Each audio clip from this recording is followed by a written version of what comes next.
Thank you so much for joining us for tonight's Connected Conversation, a program conducted by the Idaho Humanities Council.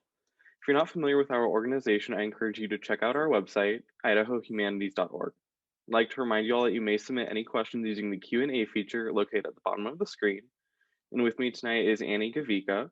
It's an honor to have you with us tonight, and I turn it over to you. Well, thank you so much, Doug, and thank you to all of Idaho Humanities Council for their continued support throughout the years and for including us this evening. I'm going to just talk a little bit about the Basque Museum. I'm the executive director at the Basque Museum located in the middle of the Basque block.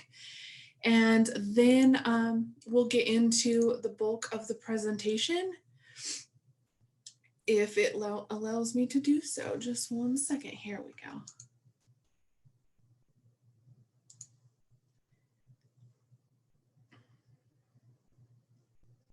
I hope. All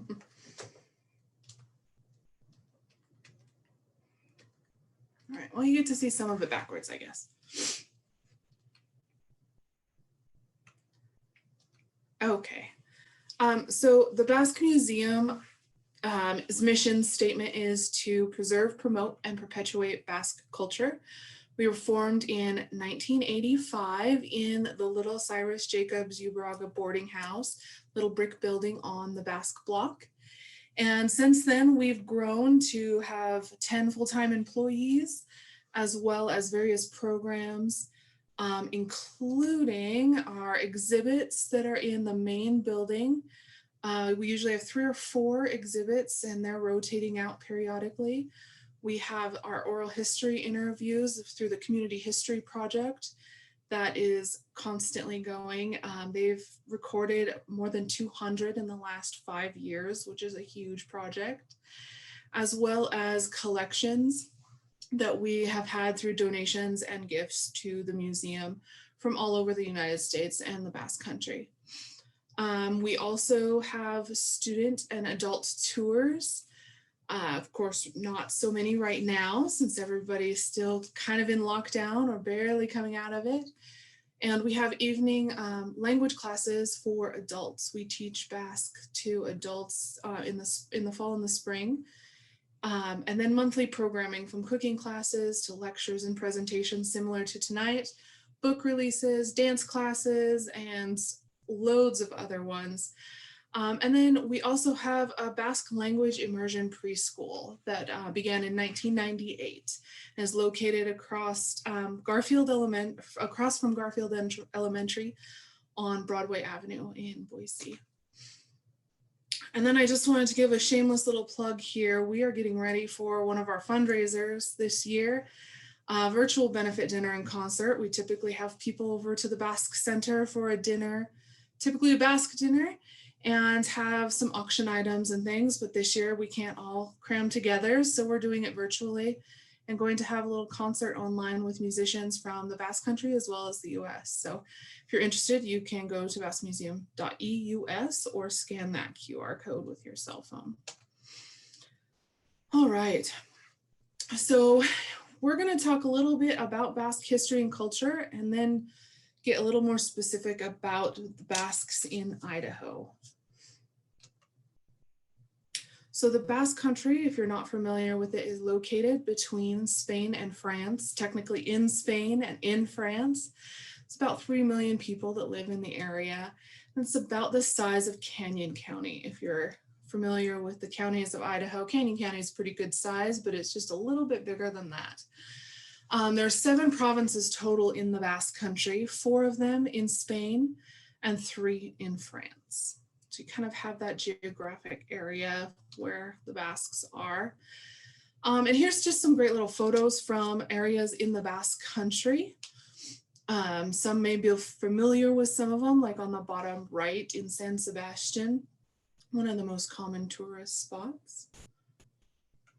And then I just want to show you to get a good picture of the Basque Country. It's a current video, of course, but it'll give you a little idea of, of the Basque Country and what it looks like to kind of put some things into context here. It's just a couple minutes long.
Okay, so we'll go back to some of those things that we saw in that video and talk a little bit about them in bits and pieces, but I kind of want to talk about why we're talking about this group. Who is this group?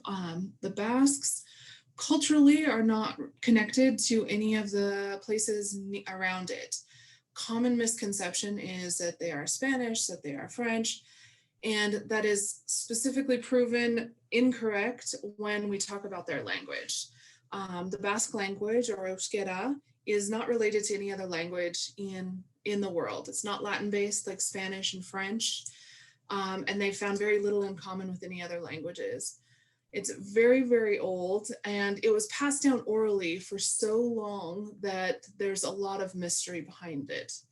The first book written in the Basque language is pictured to your right, and it wasn't until the mid-16th century, which is very late in the game of writing down texts in many cultures. It's considered a language isolate, meaning that you only really find it naturally in that area of the Pyrenees Mountains on the Bay of Biscay. We also in Idaho have a language isolate. It's called the Kootenai language, Native American language. And it's still spoken today. As I said, the Basque Museum has language classes here. Boise State University has Basque language classes. And throughout the West, especially within Basque clubs and organizations, there are different people that are willing to teach those. And there's a big push through the Basque government to teach those that aren't living in the Basque Country the language as well. So we get some support that way as far as teachers and curriculum, things like that. Some examples below you are numbers to 10. In Basque is in blue, and then in Spanish, as a comparison, is in black. I'll just go through them so you can hear what they sound like. But the first is bat, bi, iru, lau, bost, se, saspi, sortzi, bederatzi, amar.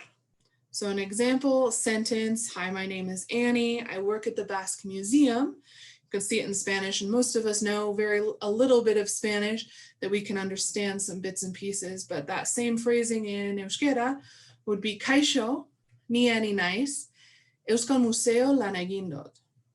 So there, just in those few sentences and words, you can see how different the language is compared to any others. Excuse me. We talk about immigration. Sorry, it's cut off.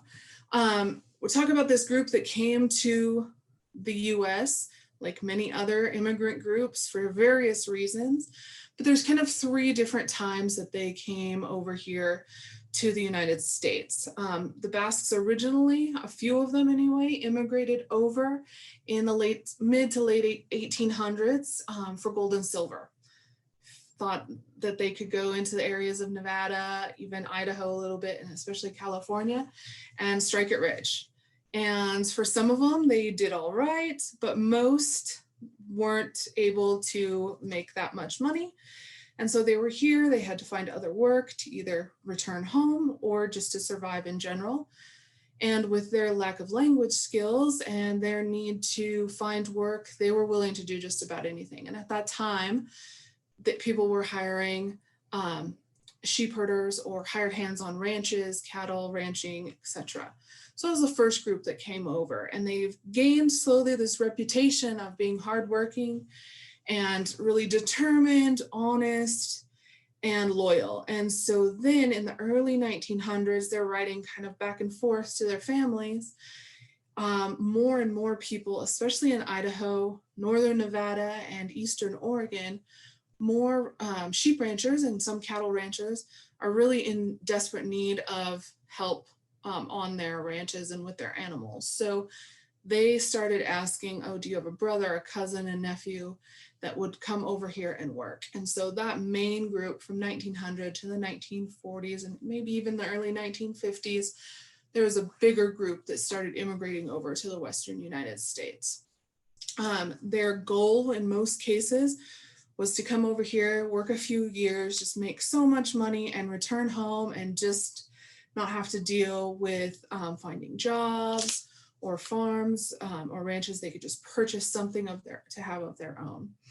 And then there was a third group that came over from about the 60s and into the 70s, very small group that came over, all for economic reasons, of course. They couldn't find jobs in the US in all three instances, or couldn't find jobs, in the Basque Country in all three instances, and so decided to come to the United States because that's where there was quite a few opportunities. Prior to those three timeframes, there were earlier timeframes where a lot of Basques immigrated to South America. They could learn or knew a little bit of Spanish, so there's quite a significant Basque population in South America, specifically in Argentina. And it says in surveys, census type things, that about 10% of Argentina's population is of Basque ancestry, which is a huge amount. At the same time as immigrating to the United States, the first and second groups, there were some that also immigrated to Australia to work in sugarcane fields. So there's a good portion of people that also work from the Basque Country that work in the sugarcane fields. And it's quite interesting to hear someone from the Basque Country that speaks English with an Australian accent. It blows my mind. One question we have on here, thank you for asking some questions. I love them. So by all means, if you have them, put them in the little chat or the Q&A area. Was the Spanish Civil War a reason some Basques left their homes? Yes, in some cases, absolutely. There were some in that second group, towards the end of that second group from the 1930s into the 1970s, that immigrated over primarily for economic reasons, but also political reasons. At that time in Spain, Francisco Franco was dictator. And if you're not familiar with it, the very shortened version of it was he didn't want anyone to be anything but very pure Spanish. So if you were Basque, or if you were from the Barcelona area, Catalan, or Galicia, they weren't Basque or weren't Spanish enough. So he was not a fan. Speaking the Basque language, for example, was illegal. If you got caught, you were jailed, if not worse. And so some people did come to the United States to get away from that. Great question. Let's see if it'll let us. There we go. Sorry. Just some more pictures of the Basque Country. For many of us, we associate the Basque Country or the Basques that immigrated from the Basque Country as farmers and sheep herders. And in some cases that was the case. They might have had a few sheep or a couple cows on their little farms in the Basque Country. The photo on the top is a good example. That's probably more of a little town than a farm. There looks like there's several little houses there.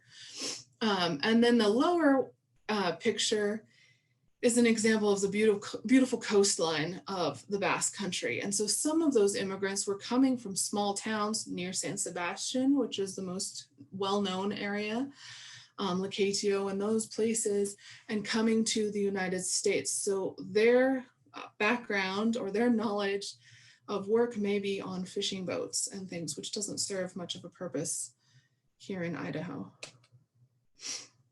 But most of them we equate to sheep herding and agriculture here in Idaho.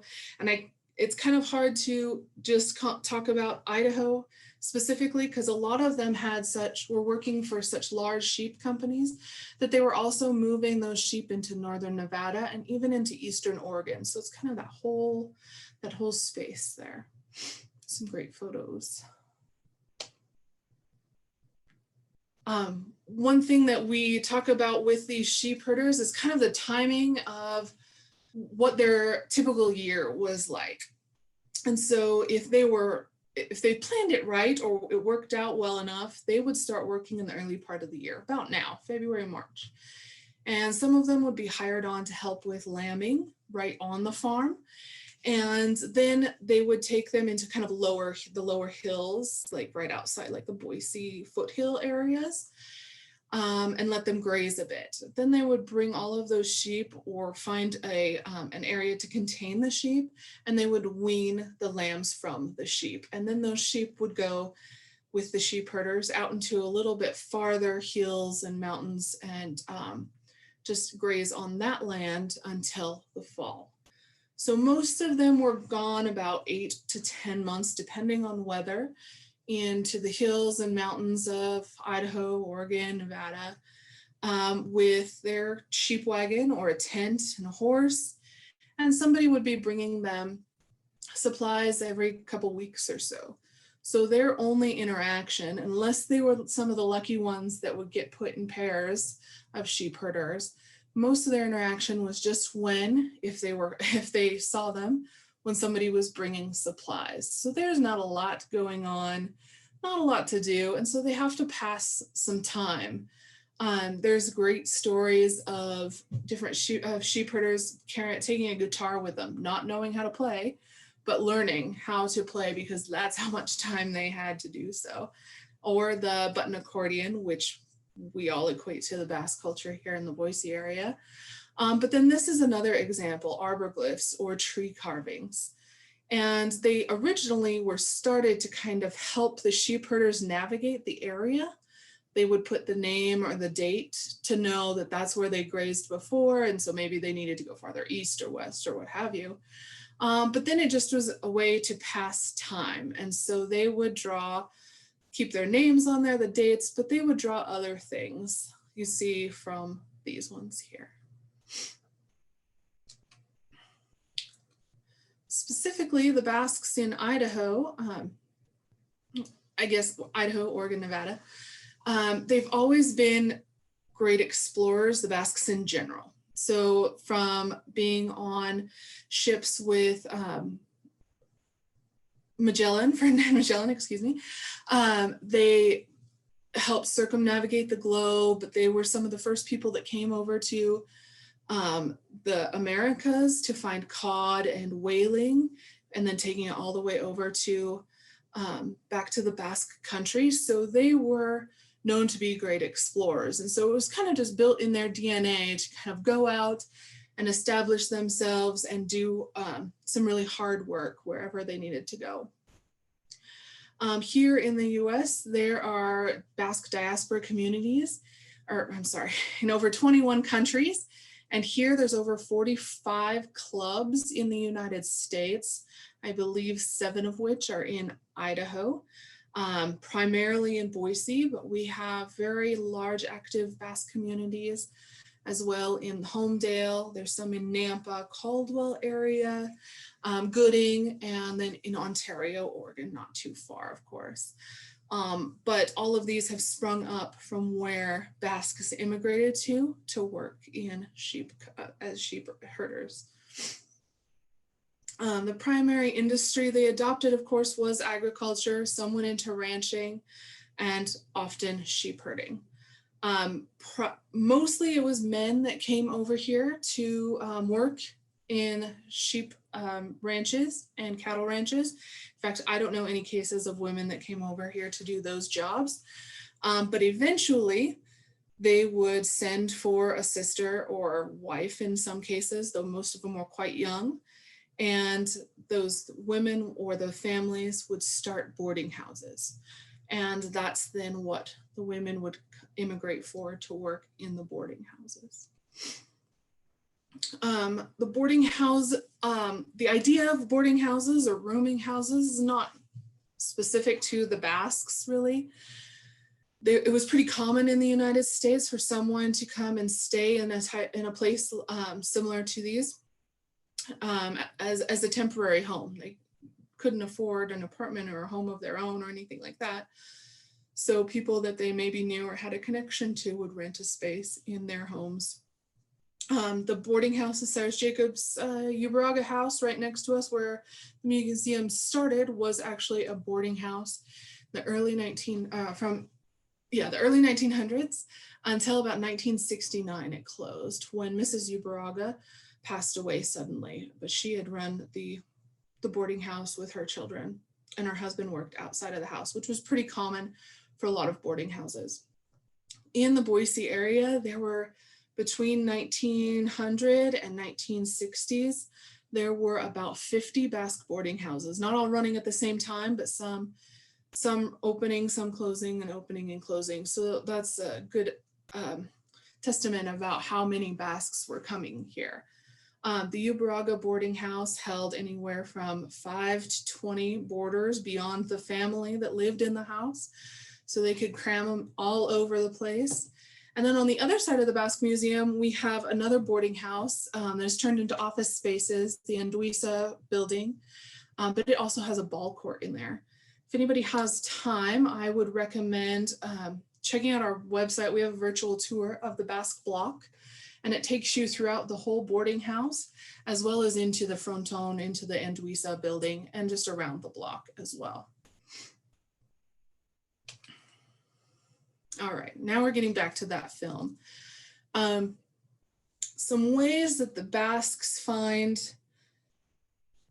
to share the culture and continue it, that is a big push for how to keep it going, is to share it with others, whether they be of Basque ancestry or not. And that is true in the language, in music, in dance, but most common and what we often see around here is through food and drink.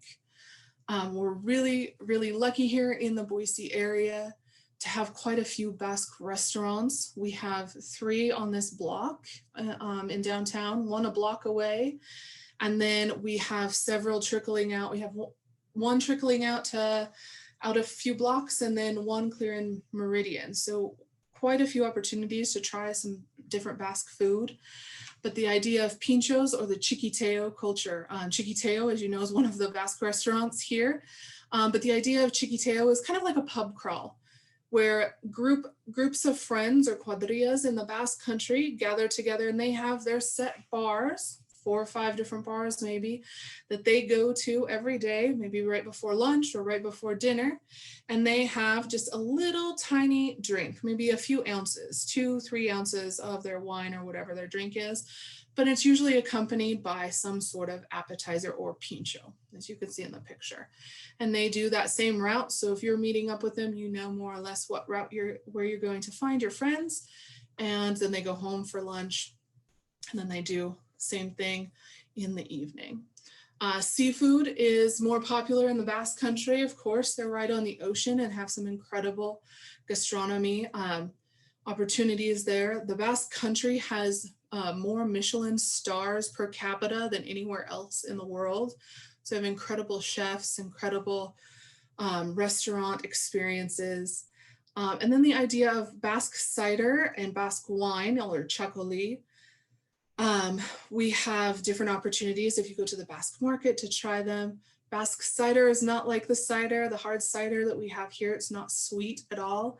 It almost tastes a little bit like olive juice, which is an odd comparison because it's made from apples, but it's excellent. Chacoli is a white wine specific to the Basque Country. It's a very young white wine, and you have to pour it from quite a distance. Same with Basque cider, so maybe 2 or 3 feet from your glass to get some bubbles in it and kind of aerate that and get that to taste really good. And then some other ones from across the Basque Country. Gato Basque is from more popular on the French side of the Basque Country.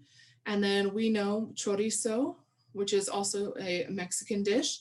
But then the other one that is popular here is morcilla, or black pudding, or blood sausage. Basque dance and music are also very popular here in Idaho. Clearly one of the more visual parts of the culture. And again, we had kind of this lucky group of people that had the foresight of keeping some of these pieces going. One example is the Uncutting Basque dancers. They were founded in 1960, a group of 7 people, one of which was an immigrant from the Basque Country, decided they wanted to tour the Basque Country. And in the 1960s, nobody was really touring the Basque Country. They were still under the dictatorship of Franco. And so you had to be kind of careful how you went about doing that. But these 7 People went to the Basque Country for several months and mostly just went to meet their family and learn a little bit more about their family firsthand. But they met up with a dance group there and learned some dances. Well, they couldn't write the dances down. They couldn't write the music down because it was illegal. So they did everything from memory, including humming the songs back here to a musician who then wrote them down and put them together for them. And they've been going since 1960, traveling back to the Basque Country several times to places like Argentina. They were in the World's Fair in China, but a huge part of the culture that continues the language, music, and dance. We have another question, great question. Are the founders of the Uncutting Basque dancers, well, their family's still in Boise? David would like to answer. Yes. Yes, they are. So some of them have passed away recently, unfortunately, but their children and grandchildren in some cases have gone through Oinkaris. There was a husband and wife that met in the group of that original, Tony and Simone. They met in that group of the original 8 or 7 that went to the Basque Country. Simone was from the Basque Country. They married. Their children all danced. All 3 of their girls danced in Oinkaris, and now their grandchildren are part of the group too. So that's a really good example. And some of the other ones, yes, their families are part of the group, or cousins or aunts and uncles, and some still living here watching as they're practicing, of course. There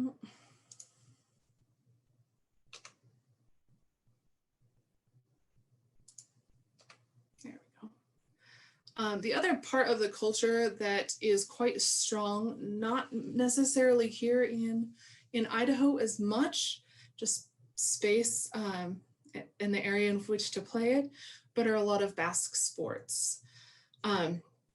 We're hopefully after 2015 Hayaldi, you're familiar, the week prior to Hayaldi, we had a Basque soccer friendly at Albertson Stadium. They turned the blue turf green and brought a team from the Basque Country over, and they played a team from Mexico, and it was quite an experience.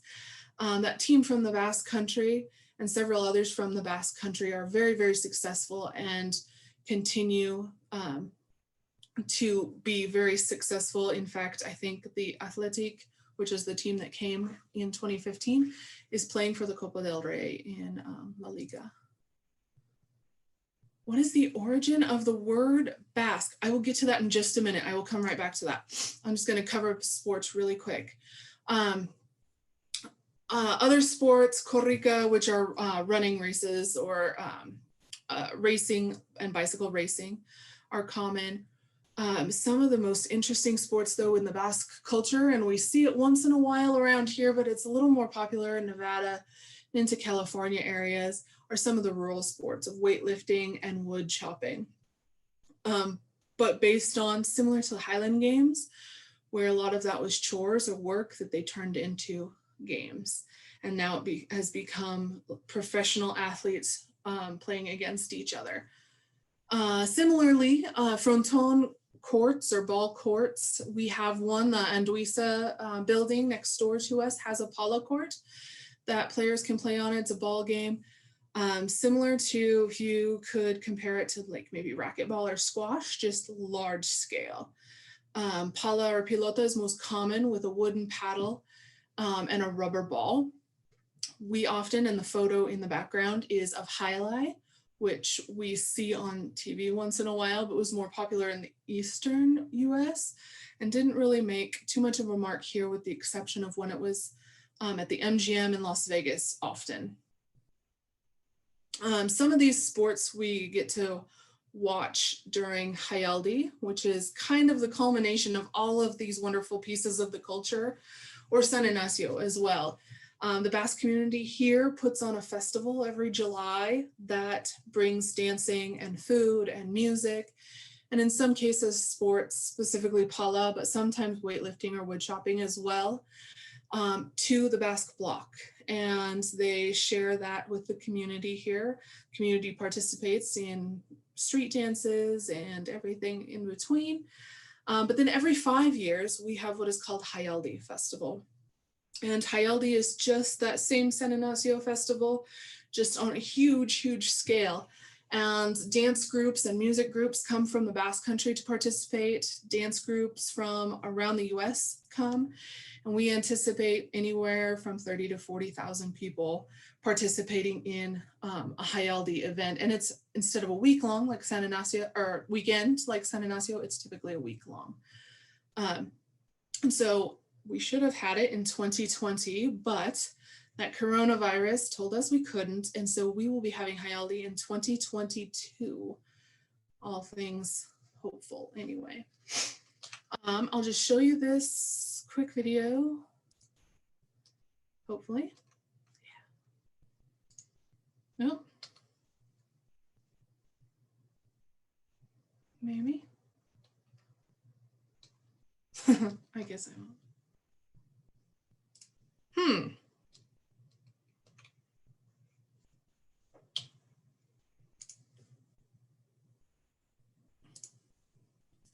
I guess I won't, but that is okay. It is not overly important. But I can answer some questions, and we had that one. The origin of the word Basque. Let me just stop sharing so you're not staring at something really random.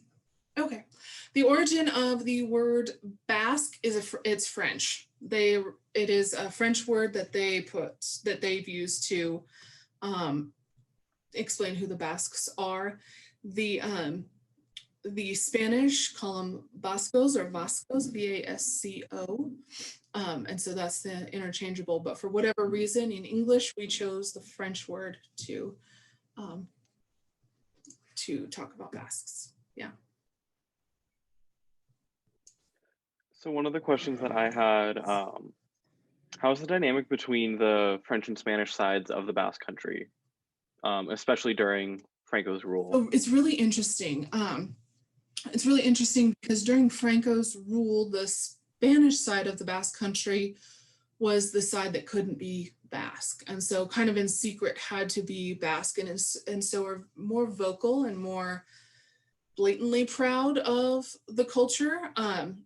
I think you would even see that if you compared it here in Idaho. Most of the Basques here are from the Spanish side, specifically Vizcaya, where Bilbao is, to Basques in, say, California that are primarily from the French side of the Basque Country. But just a little bit more, I don't want to say loud and proud, but just a little more outgoing and wanting to tell you about it and teach you something about it than others. On the French side, during that same time, they were helping some of the Spanish Basques escape into France in some cases, feed them in other cases. But Basque was really never interrupted in that area. There's far fewer Basque people on the French side, but it wasn't really interrupted the way it was on the Spanish side. So it was just kind of a continuation.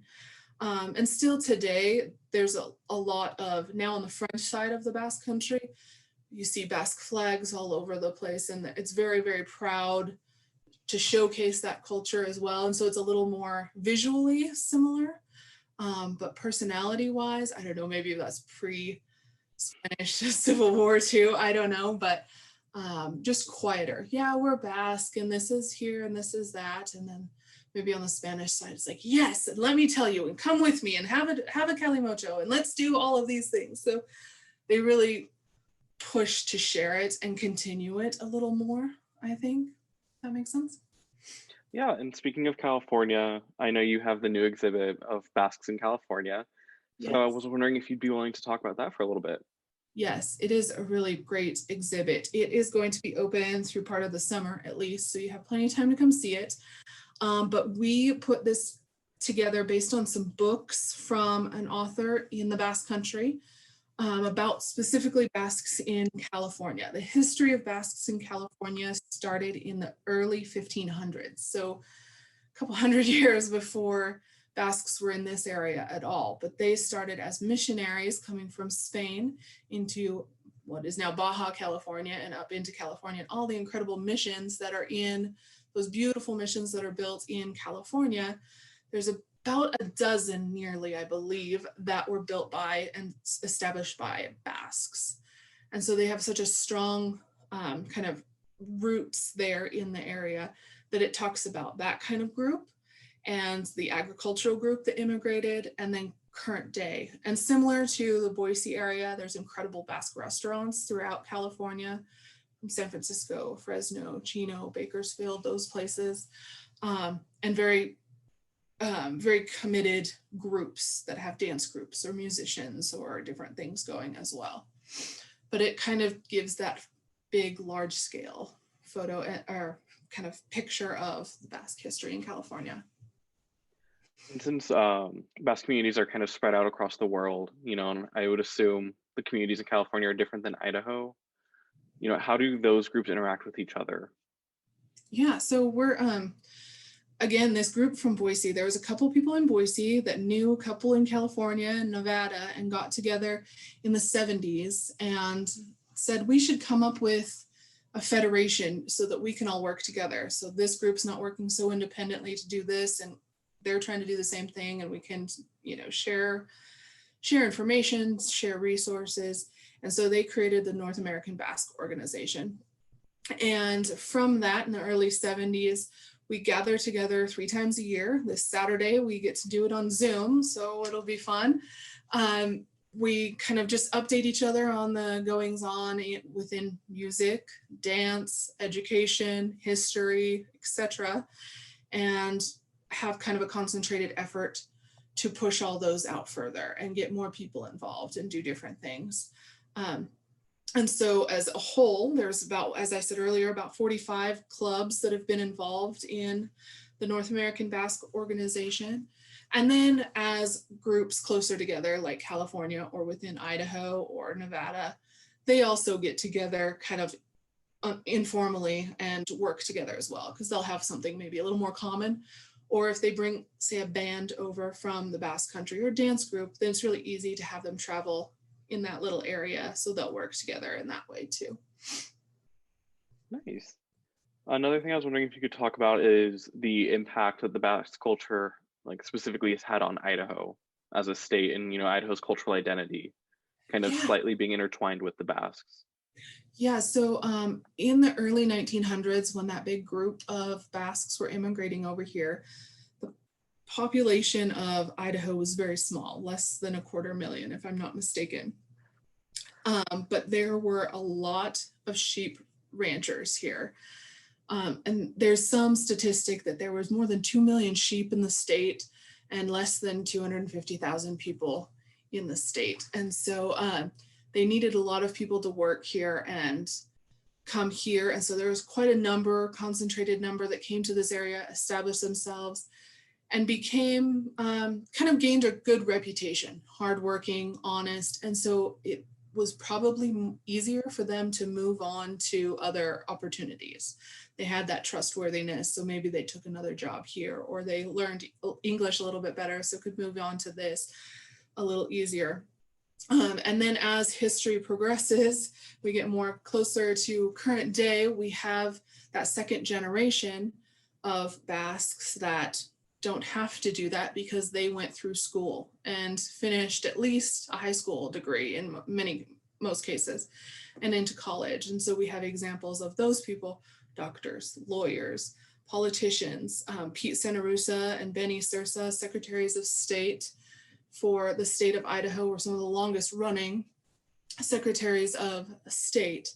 And so with that, the connection in and of itself that Pete made with Idaho and the Basque community in the Basque Country is a very strong connection. And so there's often exchanges, political exchanges between Idaho, even sometimes the city of Boise, because Mayor Beater was, prior to Mayor McLean, was of Basque ancestry as well.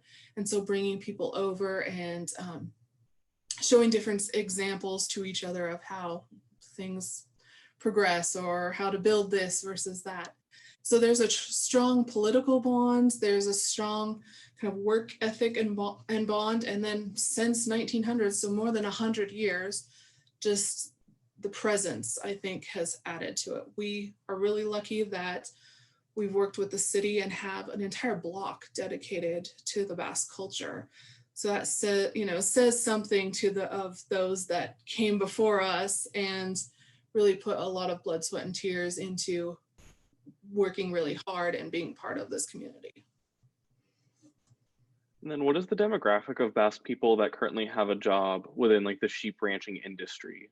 That kind of agricultural field, if you know that.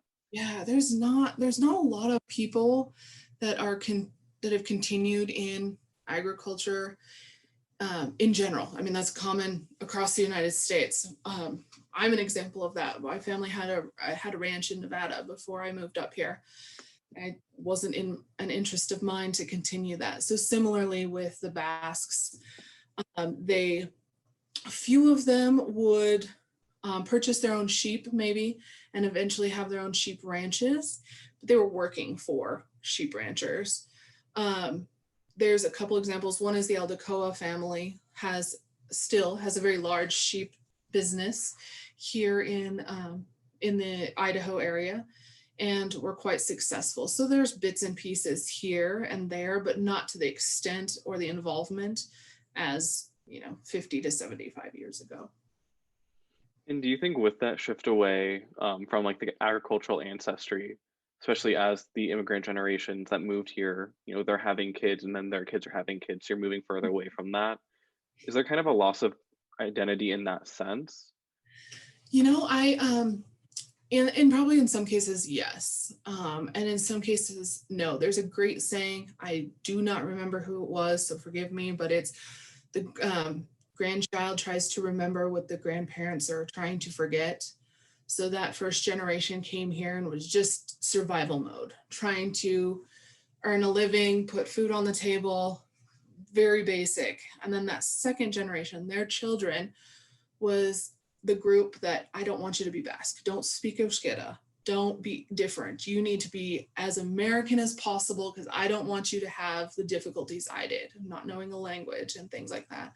Now that third and fourth generation where we're at now is the group that is starting the restaurants here in Boise, or keeping the dancers going, or keeping, bits and pieces going, or most involved in some of the things. So there's a good push. There's definitely some that they are Basque because they have a Basque last name and that's all they know, but there's still quite a chunk that are carrying it on. And same in the Basque Country too. There's lots of maritime industry in the Basque Country, of course. And it's becoming less and less of a need because there's commercial fishermen and things like that, instead of the little tiny boats that they took out to get whatever. So similarly, they're having that struggle as well, but then there's the few kind of that are keeping things going to kind of make up for it, I guess. And then where's the largest concentration of Basques in the US? Is it Boise? Yeah, technically, it depends on how you say it. There are far more Basques in California, but there's far more people in California. So the ratio of Basques to non-Basques is less. And in Idaho, I would say Idaho has the highest concentration as a whole. And it's pretty obvious just visually in especially the Boise area where you see so much of them. Yeah, I can attest. I've been to the Basque Block, and yes, the second you get around that corner, you definitely know you're in the Basque Block. Absolutely. Yeah, there's no denying it. You just can't see or anything. Or if you don't see it, you smell it. Yep. Garlic and onions cooking at the Basque market when they're making paella, for sure. And kind of building off of the the colors and stuff. I know the Basque flag has a lot of symbology behind it. So I was wondering if you could talk about the meaning behind the colors and everything.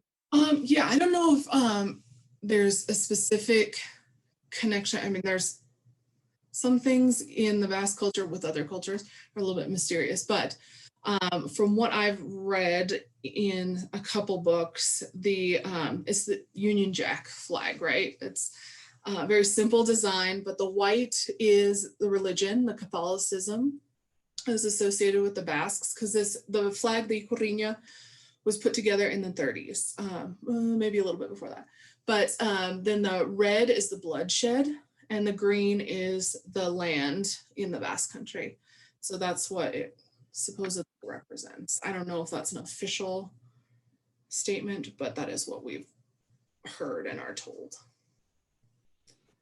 And then what are ways for children to be involved in learning Basque culture through like dance, language, and history, if there are any?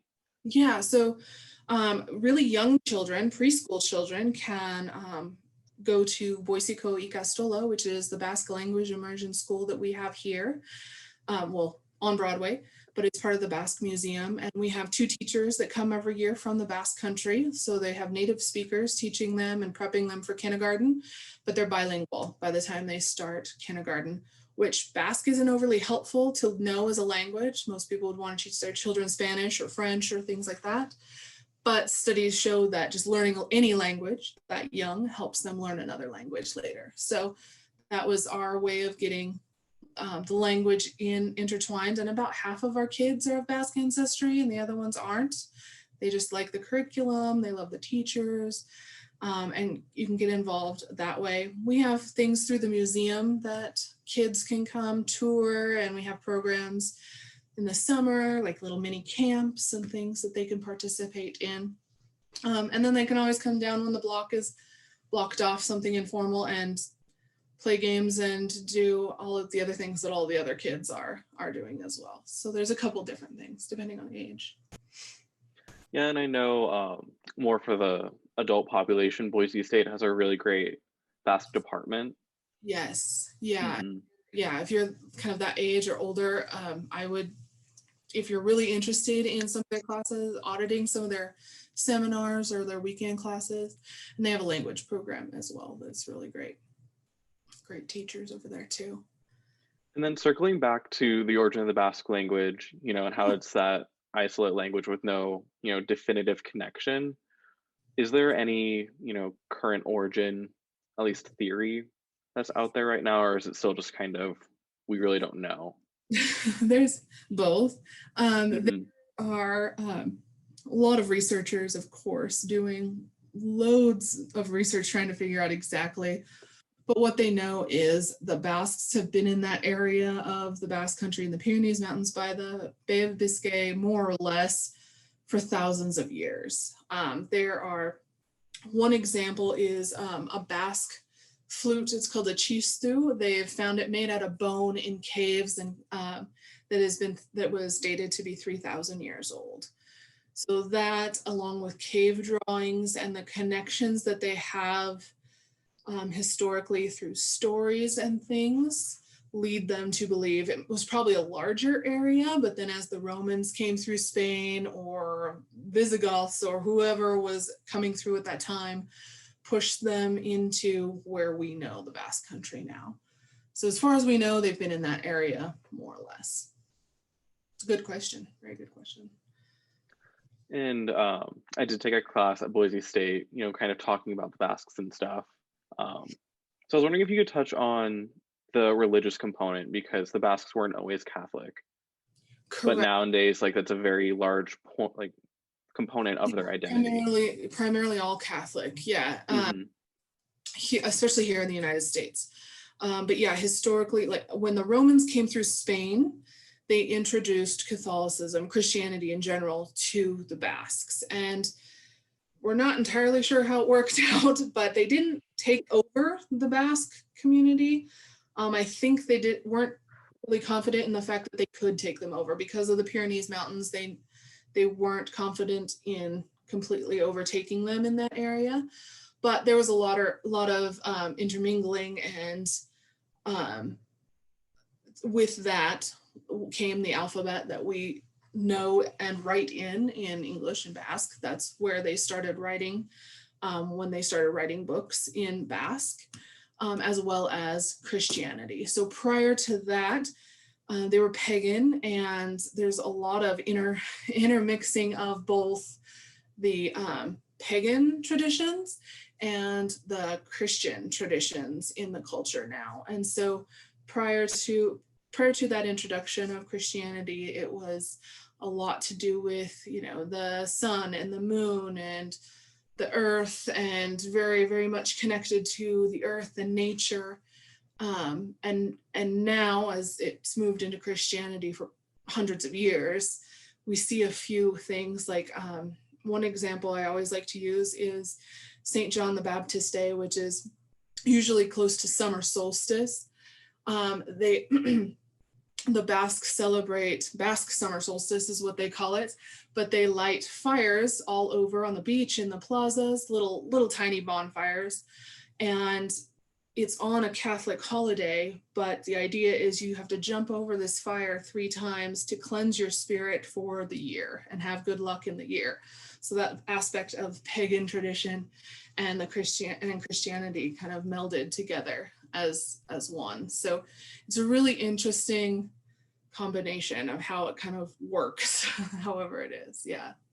Yeah, and I always thought, the pagan traditions kind of, bleeding into Christian traditions and how they mingle together is always just such a fascinating It's really thing, interesting. because it happens in every culture. It's not just limited to the Basques. Yeah, probably. Yeah, that's just more what I'm familiar with, but Hmm. it's super interesting. And if someone in that spoke English were to ever do some research on that, because there's a few books on it in Basque or Spanish. So there's a good project there if anybody needs a master's project for that.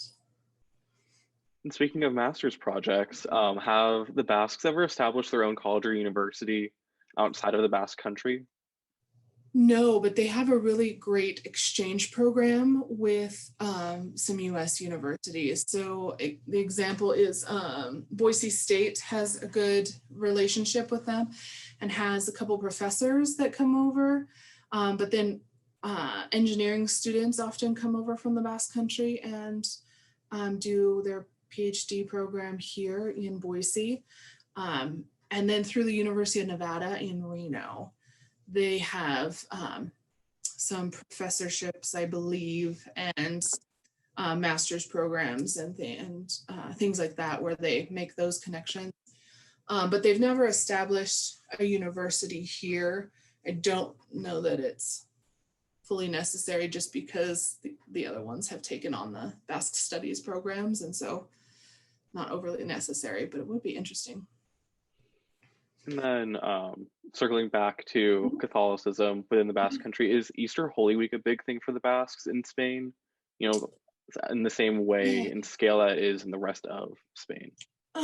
Yes, yeah, they have a lot of processions like you see in Spain and Italy and kind of all of those European countries that are really known for their Catholic traditions, but with the huge statues that they carry and things like that. And I'm assuming that was taken from the Spanish or whoever brought it in, and they've incorporated it into their communities and things as well. So yeah, they have a lot of similar ones for sure. And unfortunately, that is the last question that we will have time for tonight. That's I all definitely right. would, yeah, I would definitely encourage everyone that's here to not only check out the Basque Museum's website, but also if you are in Boise and you are able to definitely go and visit the museum. I know they have a few exhibits that are going to be opening up in the near future that I think will be amazing. So, Yeah, we look definitely forward to it. sign up for their newsletter and everything. Yeah, and if there's any questions, I don't think we got to maybe all of them. I'm not sure if you need some more questions answered. I am happy to answer those. You can call or email me at the Basque Museum anytime. And then also, we did have one last minute question. This is being recorded and it will be up probably tomorrow or in 2 days. So I will be emailing out the link to everyone that has joined, just in case they had to leave partway through, or they just want to re-listen. Very cool. Thank Yeah. you all for So hanging out with us. yeah, have a good night, everyone. Bye.